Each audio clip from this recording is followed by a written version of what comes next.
పట్టణంలో చాలా ధనవంతుడైన వ్యాపారి ఉండేవాడు. అతనికి ఒకే కొడుకు. ఆ బాలుడు చిన్నప్పటి నుండి విలాసవంతమైన జీవితం గడిపాడు. ఆటబొమ్మలు, మంచి బట్టలు, రుచికరమైన భోజనం అన్నీ తండ్రి కొనిచ్చేవాడు. కానీ అతను ఎప్పుడూ ఇతర పిల్లలతో కలిసిపోలేదు. తనకున్న సంపదపైనే గర్వించేవాడు. ఒకరోజు స్కూల్ నుండి వస్తున్నప్పుడు అతను ఒక పేద బాలుడు రోడ్డు పక్కన కూర్చుని పుస్తకం చదువుతున్నాడని చూశాడు. పాత బట్టలు వేసుకుని ఉన్న ఆ పేద బాలుడు ఎంతో ఆనందంగా చదువుతుండటం చూసి ఆశ్చర్యపోయాడు.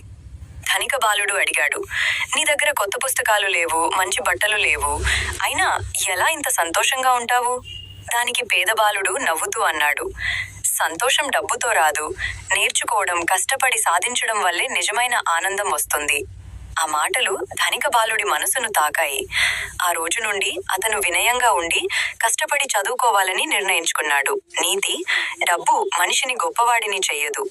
మంచి స్వభావం, కృషి, జ్ఞానం మాత్రమే నిజమైన సంపద.